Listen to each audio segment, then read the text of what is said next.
नमस्कार। 12वीं फिजिक्स की न्यूमेरिकल क्लास में सभी छात्र छात्राओं का स्वागत है। कल की क्लास कल की ये रेगुलर क्लास न्यूमेरिकल की चल रही है। किरचॉफ के द्वितीय नियम से संबंधित न्यूमेरिकल हो रहे हैं आपके। किरचॉफ के द्वितीय नियम के संबंधित न्यूमेरिकल जो कि काफी महत्वपूर्ण न्यूमेरिकल हैं। देखिए उसी क्रम में आज अगला न्यूमेरिकल लेके आए भाई। ये न्यूमेरिकल क्या है आपका, ध्यान से देखेंगे। सवाल क्या रखा हुआ है संलग्न परिपथ में किरचॉफ के नियम से प्रत्येक प्रतिरोध में प्रवाहित धारा का मान ज्ञात कीजिए। कितने प्रतिरोध हैं आपके? 3 प्रतिरोध हैं। तीनों में प्रवाहित धारा का मान निकालना है। इसमें धारा, इस प्रतिरोध में धारा का मान, इस प्रतिरोध में धारा का मान और इस प्रतिरोध में धारा का मान।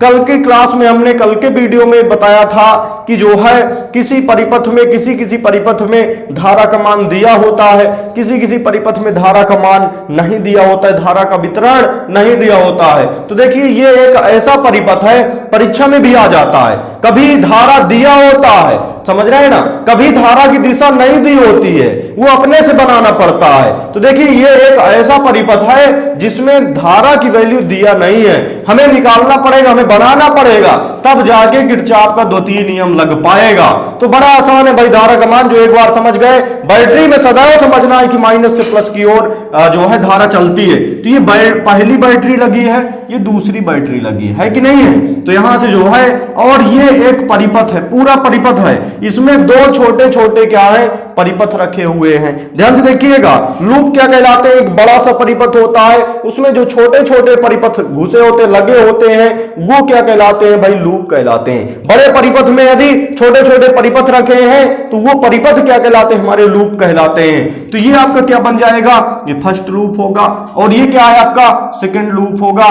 फर्स्ट लूप में क्लॉकवाइज धारा को, यदि फर्स्ट लूप में जितनी घड़ी की सुई की दिशा में धारा बह रही है उनको धनात्मक, घड़ी की सुई की विपरीत दिशा में जो धारा बह रही है उनको ऋणात्मक लेके चलना है। तो क्लॉकवाइज धारा फर्स्ट जो है प्लस में और एंटी क्लॉकवाइज धारा माइनस में। सेकेंड लूप में भी क्लॉकवाइज धारा को प्लस में और एंटी क्लॉकवाइज धारा को माइनस में लेके चलना है।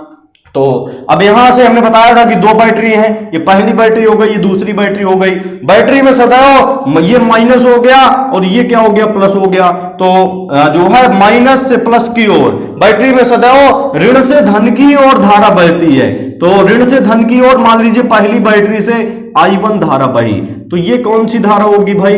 I1 होगी। ये मोड़ से जाते हुए, मोड़ से जो है मुड़ती हुई कौन सी धारा हो जाएगी भाई? I1। तो यहां से जो है ये I1 बन गई। ये कौन सी धारा है भाई? ये जो है I1 हो गई। इसके बाद ये दूसरी बैटरी है, दूसरी बैटरी से माइनस से प्लस की ओर धारा सदैव चलती है। तो दूसरी बैटरी से माइनस से प्लस की ओर मान लीजिए I2 धारा चली, समझ रहे हैं ना। पहली बैटरी से कौन सी धारा चली भाई? पहली बैटरी से I1 और दूसरी बैटरी से कौन सी? I2, और उसकी दिशा किधर की तरफ होगी? बैटरी में सदैव माइनस से प्लस की ओर धारा बहती है, ध्यान रखिए। तो यहां से माइनस से प्लस की ओर धारा बही, इस मोड़ से होते हुए धारा इस प्रतिरोध में जाएगी I2, और यहां पर हमारी क्या हो गई? I2 हो गई। तो अब देखिएगा इस बिंदु में, इस बिंदु से, इस बिंदु पर 2 धाराएं हैं। इधर से I1 आ रही है, इधर से I2 जा रही है। ध्यान से देखेंगे समझ में आ जाएगा भाई। इधर से I1 है और इधर से कौन सी आ रही है? इधर से I2 है। तो I1 और I2 यहां पर मिल के कुल कितनी धाराएं हो जाएंगी? कुल यहां से हो जाएगी I1 प्लस में क्या हो जाएगा? I2। तो यहां से जो है इधर से I1, इधर से I2, जैसे 2 चीजें हैं, 2 धाराएं हैं, इधर से कुछ धारा आ रही, कुछ इधर से धारा आ रही है, नीचे जा रही है, तो दोनों मिल के जाएंगी भाई। इधर से मान लीजिए I1 आ रही, इधर से I2 आ रही है, तो कुल कितनी धाराएं नीचे जाएंगी? I1 प्लस में क्या हो जाएगी? I2। ये देखिए I1 इधर से आ रही है और I2 इधर से जा रही है, तो कुल कितनी हो जाएगी? I1 प्लस क्या हो गया? I2 हो गया। तो अब यहां से ध्यान से अब देखेंगे भाई, सभी लोग ध्यान से देखेंगे तो बड़े आराम से। अब सभी में जो है धारा का क्या हो गया? वितरण हो गया। इसमें जो है ये जो है इसमें I1 बह रही है, इसमें क्या बह रही है? I2 बह रही है। ये पहला लूप हो गया, ये क्या हो गया? दूसरा लूप हो गया। चलिए चलते हैं अब, ध्यान से देखेंगे भाई। फर्स्ट लूप में किरचॉफ के द्वितीय नियम से, किरचॉफ के द्वितीय नियम से, फर्स्ट लूप में किरचॉफ के द्वितीय नियम से, तो किरचॉफ का द्वितीय नियम होता क्या है? एक्चुअली में होता है sigma IR is equal to sigma E होता है। तो देखिए सिग्मा का मतलब योग होता है धाराओं और उसके संगत प्रतिरोधों के गुणनफलों का योग। और योग कैसे लेके चलना है, यदि क्लॉकवाइज धारा है तो प्लस में योग करना है, और एंटी क्लॉकवाइज धारा है तो माइनस में योग करना है। और इसी प्रकार यदि धारा के संगत क्लॉकवाइज विद्युत वाहक बल है तो प्लस में रहेगा, और यदि एंटी क्लॉकवाइज विद्युत वाहक बल होगा तो वो माइनस में होगा। तो चलिए देखते हैं यहां से, सभी लोग ध्यान देंगे भाई। फर्स्ट लूप की बात करेंगे, सेकंड लूप से हमसे कोई मतलब नहीं होना चाहिए, सेकंड लूप बिल्कुल दिमाग में नहीं रखेंगे। फर्स्ट लूप ये रखा है, फर्स्ट लूप में क्लॉकवाइज धारा को प्लस में, तो ये I1 है, बिल्कुल ध्यान से समझिएगा तब जाके समझ में आएगा भाई। यहां से जो है ये I1 चल रही है, देखिए I1 की दिशा हमारी ऐसी है, ये देखिए I1 की दिशा कैसी है, ऐसी है, ये I1 की दिशा है हमारी, समझ रहे हैं ना। तो I1 की दिशा क्लॉकवाइज है कि एंटी क्लॉकवाइज है, ये क्लॉकवाइज है। घड़ी की सुई ऐसी तो चलती है, पहले 12 बज जाती है, 12 से 1 2 3 ऐसे, तो घड़ी की सुई ऐसे चलती है, तो ये घड़ी की सुई की दिशा में है I1 धारा। I1 धारा क्या है, घड़ी की सुई की दिशा में है, इसलिए प्लस में होगी। तो I1 इंटू इसके संगत प्रतिरोध कितना है, I1 की संगत प्रतिरोध 4 है। अब इसके बाद ध्यान से देखेंगे, अब ये दूसरे से हमसे मतलब नहीं होना चाहिए, दूसरा लूप आप बिल्कुल दिमाग में से हटा दीजिए। ये फर्स्ट लूप की बात करेंगे, तो फर्स्ट लूप में I1 इंटू 4 हो गया। अब यहां से ये धारा एक जो है पहले लूप में ही ये कितनी धारा है, I1 प्लस I2, पहले लूप में ही ये धारा कितनी है, I1 प्लस I2, और I1 प्लस I2 की दिशा कितनी है, क्लॉकवाइज है कि एंटी क्लॉकवाइज, ये जो है ये ऐसे घूम रही है, ऐसे घूम रही भाई। तो ये जो है धारा ऐसे है, तो ये क्लॉकवाइज घूम रही है ना, नीचे की तरफ जा रही है, घड़ी की सुई हमारी नीचे की तरफ जाती है, तो ये क्लॉकवाइज है इसलिए प्लस में होगी। प्लस क्या हो जाएगा, I1 प्लस में I2, और इसके संगत प्रतिरोध कितना है, इसके संगत प्रतिरोध है हमारे पास 5, तो 5 रख लिया बराबर। अब विद्युत वाहक बल देखेंगे भाई, ये जो है धारा कैसा था, ये I1 धारा जो है कैसी थी, क्लॉकवाइज थी ऊपर की तरफ, ये अभी हमने समझाया था क्लॉकवाइज। तो धारा के संगत जब धारा क्लॉकवाइज है तो विद्युत वाहक बल भी क्या होगा, क्लॉकवाइज, तो प्लस में 3 हो गया। और कोई विद्युत वाहक बल इस फर्स्ट लूप में है नहीं, तो और कोई मतलब है नहीं।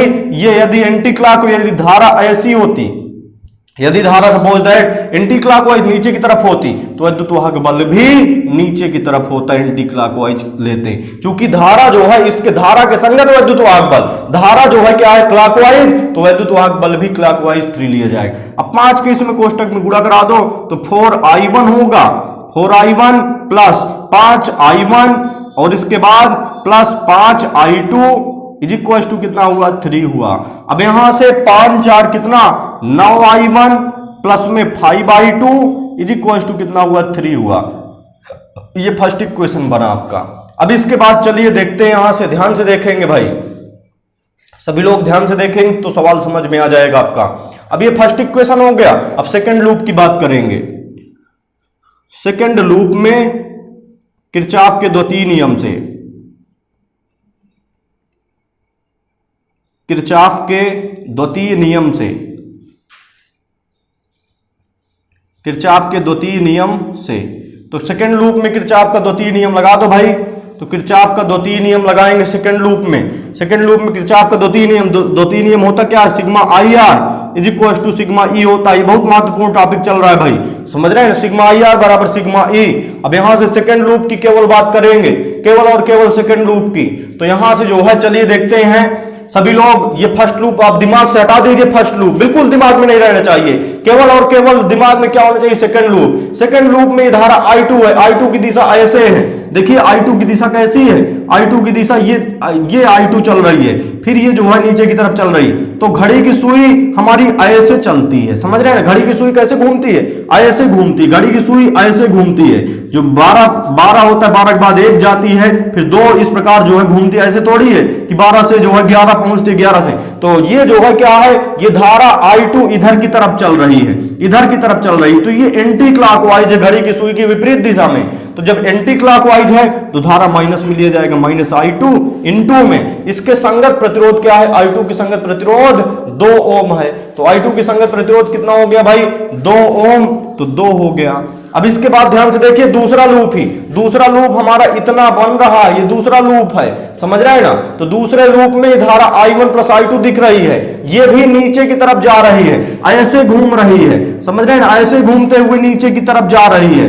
पहले I2 इधर गई, फिर ये वाली धारा कौन सी है, I1 प्लस I2। तो घड़ी की सुई हमारी ऐसे चलती है, ऐसे चलती है, ना कि ऐसे चलती है। तो I1 प्लस I2 किस दिशा में है, एंटी क्लॉकवाइज है। ये I2 एंटी क्लॉकवाइज, फिर ये चल रही ऐसे ऐसे से धारा चल रही है। तो ये कैसी धारा होगी भाई, I1 प्लस I2, ये एंटी क्लॉकवाइज होगी दूसरे लूप के लिए। दूसरे लूप के लिए ये एंटी क्लॉकवाइज, तो एंटी क्लॉकवाइज है तो माइनस में माइनस I1 प्लस में I2, और इसके संगत प्रतिरोध कितना होगा भाई, इसके संगत प्रतिरोध 5 है तो 5 रख दिया बराबर। अब सिग्मा ई, ध्यान से देखेंगे इस लूप में जो है हमारे पास, इस लूप में ध्यान से देखिएगा भाई, इस लूप में जो है विद्युत वाहक बल कितना है, ये 1 वोल्ट है। ये धारा कैसी थी, एंटी क्लॉकवाइज। I2 अभी हमने समझाया था, ऊपर की तरफ ऐसे घूम रही है, ये ऐसे घूमने की कोशिश हो रही है धारा, समझ रहे हैं। जब ऐसे घूम रही है तो एंटी क्लॉकवाइज, जबकि घड़ी की सुई क्लॉकवाइज ऐसे घूमना चाहिए। तो जब धारा एंटी क्लॉकवाइज है तो इसके संगत विद्युत वाहक बल भी क्या होगा, एंटी क्लॉकवाइज का मतलब -1। बात समझ रहे हैं ना, यहां से इतनी बात बिल्कुल समझ लीजिएगा। यदि आपसे ये सवाल नहीं बन रहे तो आपका 5-6 नंबर छूटेगा बोर्ड परीक्षा में, ये निश्चित बात है। क्योंकि इसके अलावा धारा का मान निकाल तो सकते हैं, लेकिन बहुत कठिन विधि होती है, समझ रहे हैं ना। किरचॉफ के नियम के अलावा, और कभी कभी तो कह ही देता है कि किरचॉफ के नियम से, साफ साफ सवाल में दिया था भाई, किरचॉफ के नियम से प्रत्येक प्रतिरोध में धारा का मान निकालना है, तो तब आपसे बिल्कुल बनना चाहिए। अब देखिए ऋण का दोनों पक्षों में गुणा करा दीजिए, ऋण ऋण धन, ऋण ऋण धन हो गया, और ऋण ऋण क्या हो गया, धन हो गया। तो 2I2 बना, 2I2 प्लस 5 के इसमें गुणा कराइए, 5I1 प्लस में 5I2 इज इक्वल्स टू 1 हो गया। तो अब यहां से 5I2 2I2, तो 5 2 कितना हो जाएगा 7, पहले I1 रख लीजिए, 5I1 और प्लस में 5 2 कितना 7I2 बराबर कितना हो गया 1 हो गया।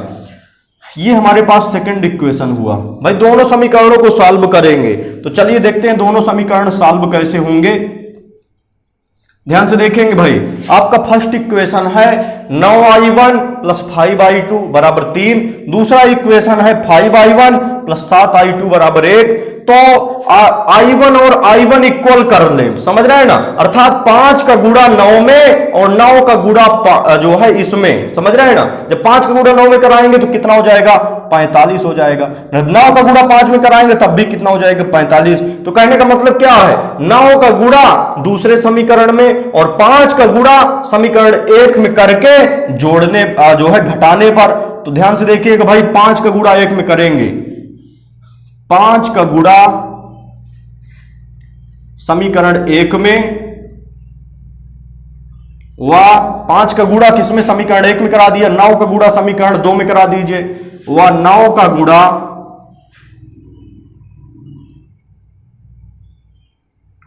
गुणा समीकरण 2 में, समीकरण 2 में करके, समीकरण 2 में करके घटाने पर। तो 5 का गुणा समीकरण 1 में पूरा कराइए भाई, तो 5 9 क्या हो जाएगा 45I1 और प्लस 5 5 25I2 बराबर 5 3 क्या हो जाएगा 15। अब 9 का गुणा 2 में कराइए, तो 9 5 क्या हो जाएगा 45I1 और प्लस 9 7 63I2 प्लस 9 1 कम 9 हुआ। अब घटा दीजिए, ये माइनस ये माइनस ये माइनस, तो ये कैंसिल, और 63 से 25 घटेगा, ध्यान से देखिएगा भाई।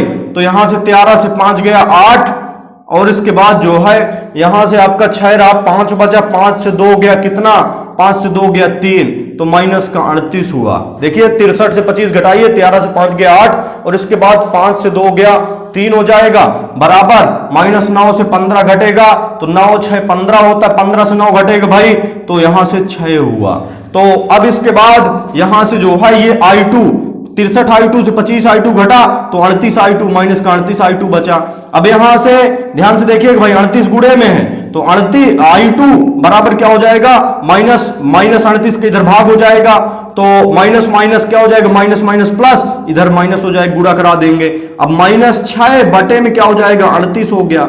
ध्यान से देखेंगे भाई, 63i2 से 25i2, माइनस 63i2 से 25i2 घट गया तो माइनस का 38i2 बचा, और 15 से 9 घट गया, 15 माइनस 9 है तो माइनस का 6, यहां से 6 बचा।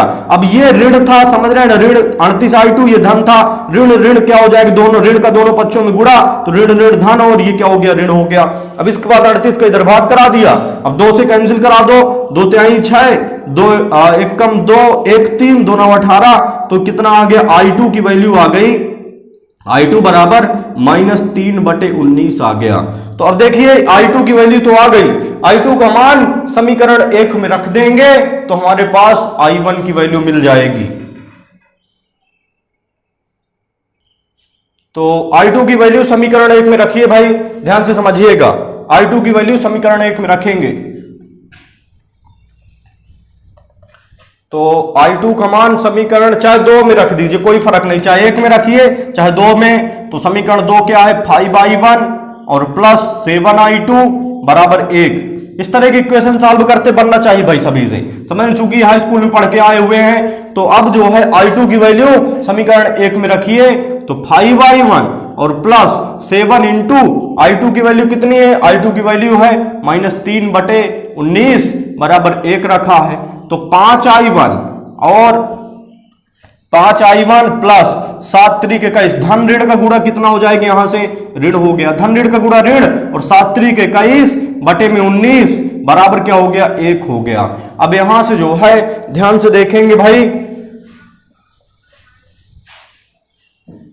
तो यहां से हमारे पास एलसीएम लिया जाएगा इसका, तो इसका एलसीएम लें भाई, इसका एलसीएम कितना आएगा आपका 19 एलसीएम हो गया। इसके बाद यहां से बटे में 1 है, जब 1 का भाग कराएंगे तो 19 बनेगा, 19 का 5 के साथ 19 5 95 हुआ, 95i1 माइनस 19 का 19 के साथ भाग 1 हुआ, तो माइनस कितना हो जाएगा 21 बराबर हो जाएगा कितना, 1 हो जाएगा। या जो है सीधा से इसको उधर की तरफ ले जाते, बात वही है आपकी, समझ रहे हैं ना। तो चलिए अब यहां से तिर्यक गुणा 19 का 1 के साथ गुणा करा दीजिए, तो 95i1 और माइनस में 21 बराबर तिर्यक गुणा 19 का 1 के साथ 19 हुआ। अब 21 को उधर ले जाइए तो 95i1 बराबर हो जाएगा 19 और प्लस में 21, यहां से 95i1 इज इक्वल टू हो जाएगा 9 1 कितना हो जाएगा 10 हो गया। और इसके बाद ध्यान से देखेंगे भाई, 9 1 10 और 2 1 3 1 4 हुआ। अब i1 इज इक्वल टू 40 और इसको उधर ले जाइए तो बटे में क्या हो जाएगा 95। अब यहां से 5 से कैंसिल कराएंगे, 5 8 40, 5 1 कम 5 4 9, 5 9 क्या हो जाएगा 45। तो i1 इज इक्वल टू 8/19 आ गया, 8 बटे क्या हो गया भाई 19। तो ये i1 और i2 की वैल्यू हो गई। तो यहां से जो है 4 ओम के प्रतिरोध में कौन सी धारा बह रही थी, i1। तो 4 ओम के प्रतिरोध में i1 का मतलब 8/19 एम्पियर धारा हो गई, समझ रहे हैं ना। और इसके बाद 2 ओम के प्रतिरोध में धारा i2 है, तो 2 ओम के प्रतिरोध में धारा कितनी है, -3/19 है, -3/19 हो गई। अब इसके बाद 5 ओम के प्रतिरोध में धारा कितनी है, i1 प्लस i2 है। तो यहां से जो है चलिए ध्यान से देखते हैं भाई, 5 ओम के प्रतिरोध में धारा, 5 ओम के प्रतिरोध में धारा, प्रतिरोध में धारा, धारा बराबर क्या है i1 प्लस i2। तो दोनों को जोड़ दें भाई, i1 का मान कितना है, i1 का मान है 8/19 और प्लस i2 का मान कितना है माइनस का 3/19। तो प्लस माइनस का गुणा कितना हो जाएगा, यहां से माइनस हो गया। हर समान है तो उसी प्रकार, हर समान है तो उसी प्रकार 19 हो गया। अंश घट जाएगा, 8 - 3 है तो 8 - 3 हो गया, 8 से 3 घटेगा, 5 बटे क्या हो गया 19। तो ये हमारे पास सभी प्रतिरोधों में धारा का मान आ गया। 4 ओम के प्रतिरोध में धारा i1 का मान 8/19, 2 ओम के प्रतिरोध में धारा i2 का मान -3/19, 5 ओम के प्रतिरोध में धारा जो है i1 प्लस i2 का मान कितना 5/19 हो गया, समझ रहे हैं ना। तो ये जो है किरचॉफ के नियम से प्रत्येक प्रतिरोध में धारा का मान क्या हो गया, ज्ञात हो गया। तो इस तरह के सवाल आते हैं भाई। चलिए होमवर्क के लिए इस तरह के सवाल दिए दे रहे हैं, दो क्लासें हो गई इस तरह के सवालों को। तो उनको देखकर, उन सवालों को देखकर भाई होमवर्क करके सभी को दिखाना है। तो चलिए होमवर्क के तौर पर एक क्वेश्चन दिया जाता है। तो देखिए भाई ये एक सवाल है, हमारे पास क्या है, दिए गए परिपथ में धाराओं i1 i2 और i3 का मान निकालना है। तो अब इसमें किरचॉफ का 2-3 नियम लगाएंगे। जब भी हमने बताया था, जब भी धारा का मान सवाल में आ जाए, किसी परिपथ में धारा का मान निकालने के लिए आ जाए, तो किरचॉफ का 2-3 नियम सीधा लगा दीजिए। अब किरचॉफ का 2-3 नियम एक्चुअली में होगा क्या, ये एक पूरा एक बड़ा परिपथ है, इसमें जब हमने बताया था एक बड़े परिपथ में छोटे छोटे परिपथ रखे होते हैं, इन्हीं छोटे छोटे परिपथों को लूप कहते हैं। तो इसमें एक ये जो है आपका A B C F A, ये क्या है, ये फर्स्ट लूप बनेगा, और इसके बाद ये क्या है, ये सेकंड लूप बनेगा।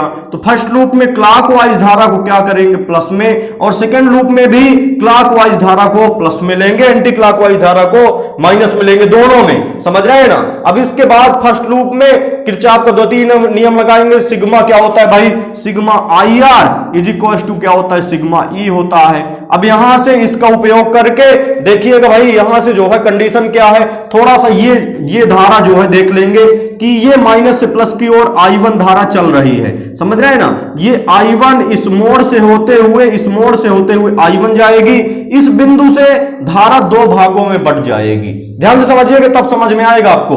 तो यहां से धारा 2 भागों में बट जाएगी, कुछ धारा इधर चली गई, कुछ धारा इधर चली गई। तो इधर कौन सी धारा जा रही है, ये देखिए दिया है, इधर कौन सी धारा जा रही है, इधर मोड़ से होते हुए, इधर I3 है, इधर क्या है, I2 है। तो I1 बराबर क्या है, इन दोनों का यदि योग कर दिया जाए, I2 और I3 को जोड़ दिया जाए, तो क्या मिलेगा हमें, I1 मिलेगा। तो I1 बराबर क्या हो जाएगा, I2 प्लस में क्या हो जाएगा, I3 हो जाएगा। समझ लीजिएगा भाई, यहां से I1 बराबर I2 प्लस क्या हो जाएगा, I2 और I3 को जोड़ेंगे तो क्या मिलेगा हमें, I1 मिलेगा।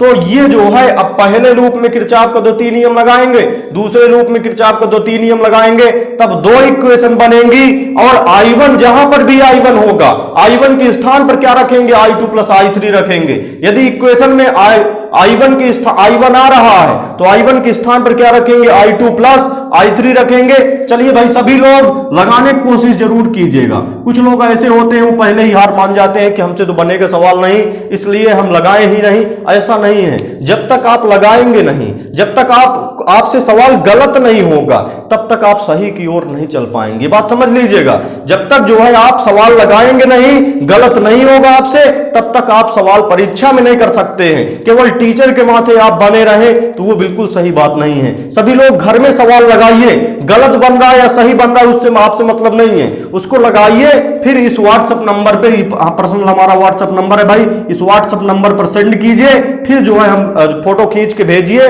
सवाल हल करके इस व्हाट्सएप नंबर पर भेजिए सभी लोग, फिर चेक करके बताया जाए कि गलत है कि सही है, कहां पर गलत है, कहां पर सुधार करना है। चूंकि आपको बोर्ड परीक्षा देना है तो आप बिल्कुल सही ढंग से सिंसियर होके इस सवाल को हल कीजिए और फिर बताइए। यदि आपको सवाल समझ में आ गया है तो नीचे कमेंट में जरूर लिखेंगे भाई समझ में आ गया है, और यदि वीडियो पसंद आया तो लाइक कर दिया करें।